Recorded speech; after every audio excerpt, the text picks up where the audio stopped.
Welcome back to our channel साविदा explorer. आज की वीडियो की शुरुआत हो रही है ये मीनू के छत पर से। यहाँ पर कुछ काम चला है।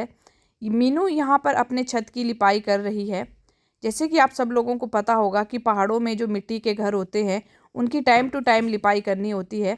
आप लोगों ने हमारे प्रीवियस वीडियोज़ में देखा होगा कि मीनू के डैडी की रिटायरमेंट थी, तो रिटायरमेंट के बाद अब यहाँ एक तरफ छत की लिपाई की जा रही है। लिपाई करने के लिए गोबर और मिट्टी का उपयोग किया जाता है, उसमें पानी मिलाया जाता है। ये ऊपर से चाची हैं, हमसे बात कर रहे हैं। ये हमारे गांव के पानी का पनिहारा है।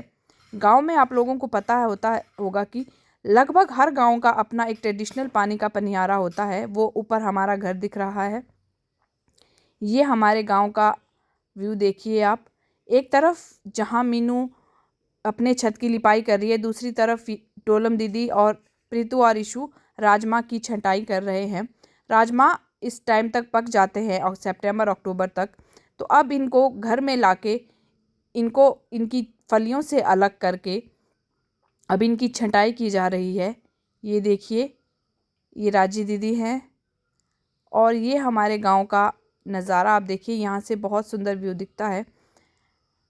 जैसे कि आप लोग देख पा रहे होंगे कि मैक्सिमम छत यहाँ पे सीधे हैं, स्पाट है। ये इसलिए है कि सर्दियों में जब बहुत बर्फ़ पड़ जाती है तो सीमेंट ख़राब हो जाता है, उसके ख़राब होने का खतरा ज़्यादा रहता है। तो मिट्टी और गोबर की से इस तरह से लिपाई की जाती है। ये ख़राब नहीं होता, इसकी शेल्फ़ लाइफ ज़्यादा होती है। इस तरफ दीदी और राजी दीदी कुछ बात कर रहे थे। तो इसलिए टाइम टाइम पर छत पर मिट्टी और गोबर को पानी में मिलाकर इस तरह से झाड़ू से चला के इसकी लिपाई करना आवश्यक हो जाता है, ताकि जो वेयर एंड टियर हुआ है उसको रिकवर किया जा सके। दूसरी तरफ आप देख सकेंगे कि ये राजमा को एक तरफ टोलम दीदी साफ़ कर रहे हैं और प्रीतु उसको इस चूप में रख के इसको साफ़ कर रही है। इसको अगर साइंटिफिक वे में हम बोलें, इसको विनोइंग कहेंगे। हवा के माध्यम से जो कचरा है उसको अलग किया जाता है। ये जो गांव से संबंध रखते हैं मैक्सिमम लोग इससे कोरिलेट कर पाएंगे। ये लोगों के पशु अब घर आने को हो गए हैं क्योंकि शाम हो गई है। ये दीदी और टोलम दीदी दोनों राजमा से जो मोटा मोटा कूड़ा है वो इस तरह से हैंड पिकिंग की माध्यम से अलग कर रहे हैं। वो देखिए, दूर पहाड़ों पे अक्टूबर में ही हल्की हल्की सी बर्फ़ पड़ गई है। पांगी में अक्टूबर में अगर हल्का सा मौसम ख़राब हो जाता है तो पहाड़ों पे अब बर्फ़ पड़ जाती है। ये प्रिंस भी यहाँ है और दूर आप देख पा रहे हैं इसके सामने ही ये जो घास है, राजमा का घास है, मक्की का घास है, ये सब यहाँ रखा गया है। ये उसको अब सुखाया जा रहा है। सर्दियों में ये पशुओं को देने के काम आएगा जब बाहर बर्फ़ लग जाती है और पशु अपना चारा चरने बाहर नहीं जा सकते। अदरवाइज़ मैक्सिमम पांगी में जो पशु हैं उनको सुबह घर से बाहर ले जाया जाता है बुग्यालों में। वहाँ पे वो लोग अपना घास चरते हैं और शाम को वापस आ जाते हैं। गांव से एक इंसान की ड्यूटी लगी होती है लगभग रोज़, तो वो सबके पशुओं को दिन भर देखता है और शाम को ले आता है। ये देखिए, मीनू वहाँ पे छत की लिपाई कर रही है। सामने पहाड़ पे देखिए कितना सुंदर नज़ारा है। ढलते सूरज का से ये पहाड़ अलग से चमक रहे हैं। थोड़ा सा चांद भी निकलने लगा है और एक छोटा सा बादल है। ये हमारे घर के सामने की चोटी है।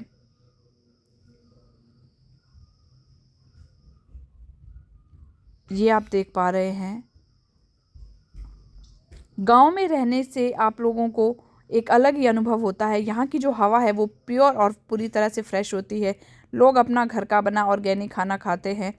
ये देखिए, इस तरह से ये प्रीतु राजमा को साफ कर रही है। सामने से आप इसको देखेंगे।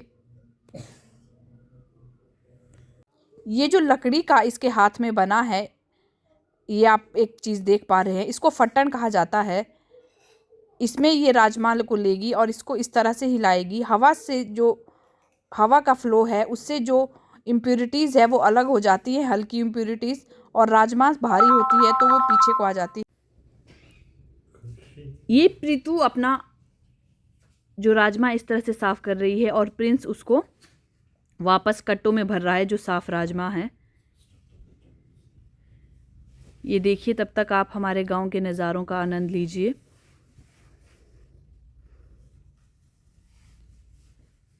शहरों में वो ऊपर चाची हैं, वो हम लोगों से वहाँ से बात कर रहे थे। शहरों में लोग मैक्सिमम अपने घरों में रहते हैं, एक दूसरे से कोई मतलब नहीं होता। गांव की यही खूबसूरती है, यही वहाँ के रहन सहन की ब्यूटी है कि शाम को इस तरह से लोग अपने घरों के बाहर बैठे होते हैं, एक दूसरे से बात करते हैं, एक दूसरे का काम में हाथ बटाते हैं।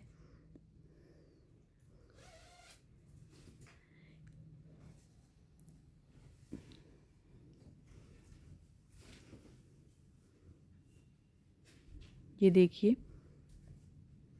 वो ऊपर सामने हमारा घर दिख रहा है।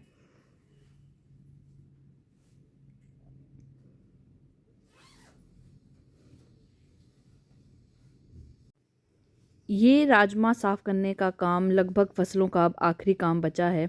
इसके बाद सर्दियों में किसी ने अगर थोड़ी बहुत फसल उगानी हो वो लगा देते हैं। सर्दियों में बर्फ़ पड़ जाती है तो वैसे कुछ नहीं उगता है। इसके बाद लोग अब सर्दियों के लिए लकड़ियाँ इकट्ठी करने लगेंगे और अपने सर्दियों के लिए बाकी राशन और बाकी चीज़ें इकट्ठी करेंगे, क्योंकि सर्दियों में काफ़ी बर्फ़ पड़ जाती है। ये देखिए, मैं ये मीनू से थोड़ा सीख रही थी, मुझे भी लगा कि मैं भी ट्राई करती हूँ इस चीज़ को। तो ये मेरे को मीनू सिखा रही है कि इसको किस तरह से किया जाता है। ये जितना आसान ये देखने में लगता है कि सिर्फ झाड़ू ही चलाना है, ये उतना आसान नहीं है।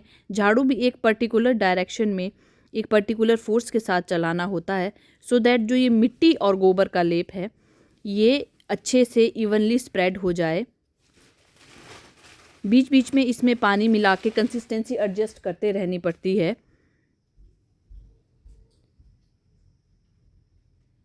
इस तरह से लोग जिस तरह अपना घर की लिपाई करते हैं, कुछ कुछ समय के बाद छतों की भी लिपाई की जाती है। सर्दियों में जब बर्फ़ पड़ जाती है तो इन छतों पर से बर्फ़ को प्रॉपर एक लकड़ी की, एक इंस्ट्रूमेंट होता है लकड़ी का, उसको काष्ठ बोलते हैं पांगी की भाषा में, उससे निकाला जाता है बर्फ़ को। यहाँ पर सर्दियों में एक ये भी काम होता है कि जैसे ही बर्फ़ पड़ेगी सुबह सब लोग अपने अपने छतों पे आ जाएंगे बर्फ़ को निकालने और बर्फ़ को साफ़ करते हैं उससे। ये देखिए, मीनू मुझे समझा रही थी कि इसको एक ही डायरेक्शन में और इसी तरफ लेके आइए। ऐसे करने से ये इवनली स्प्रेड हो जाएगा। अदरवाइज़ अगर आप इसको रैंडमली किसी भी डायरेक्शन में करोगे तो मिट्टी और गोबर की जो लेयर है वो कहीं ज़्यादा और कहीं कम लग जाएगी। इस तरह से ये एक ही डायरेक्शन में स्प्रेड करने से ये इवनली और अच्छे से स्प्रेड होता है और सूख के ये बिल्कुल साफ़ लगता है। क्योंकि पांगी में जो मैक्सिमम काम है वो इन्हीं छतों पे किया जाता है, अपने फसल को भी सुखाया जाता है। इसके बाद मुझे फिर जोश जागा कि मैं राजमा को भी साफ़ करके देखूँगी, पर सिंस मैं ये इसको पहली बार कर रही थी तो मुझसे ये नहीं हो पा रहा था। मैं फटन के साथ साथ खुद को भी हिला रही थी तो मुझे ये आ नहीं रहा था। सब लोग मुझे समझाने की कोशिश कर रहे हैं कि इसको इस तरह से कीजिए। ये टोलम दीदी मेरे को सिखा रहे हैं कि इसको इस तरह से एक डायरेक्शन में हल्का हल्का हिला के दिखाइए। ये तब तक ऊपर से विवेक जी ऊपर से देख रहे थे, अब वो भी आ गए हैं। इन्होंने बचपन से यहाँ पर काम किया है, यहाँ पर ये सब काम किया है तो इनके लिए ये ईजी है। अब ये मुझे बता रहे थे कि रुक जा मैं सिखाता हूँ, और ये बता रहे थे कि इसको इस तरह से पकड़ो। अब ये इस तरह से हिला के इस तरह से राजमा साफ़ करके मुझे बता रहे हैं, सिखा रहे हैं कि इसको इस तरह से पकड़ के इसको हल्का हल्का हिलाना होता है।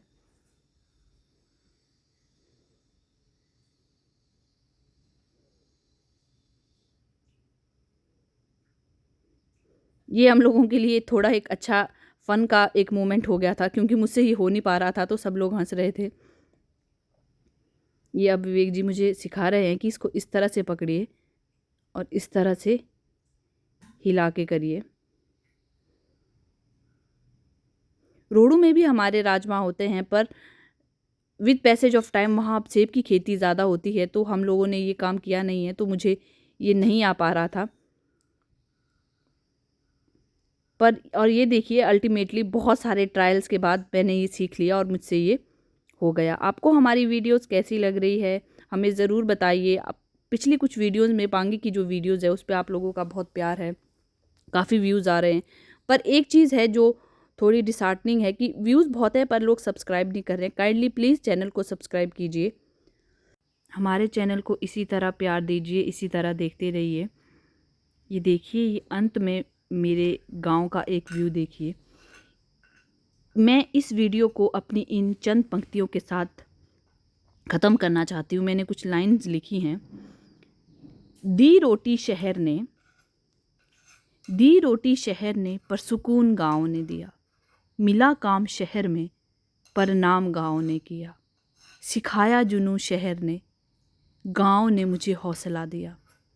ऊंचे ऊंचे मकान दिए शहर ने, पर मेरे गाँव ने मुझे घर दिया।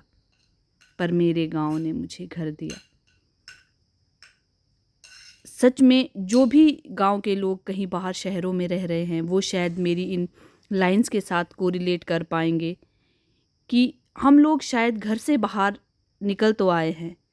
वो कुछ कहते हैं ना कि अजब मजबूरी है ये रोटी कमाने की भी, कि घर से दूर हूँ घर बनाने के लिए। हमारी वीडियोस को ऐसे ही देखते रहिए। Thanks for watching.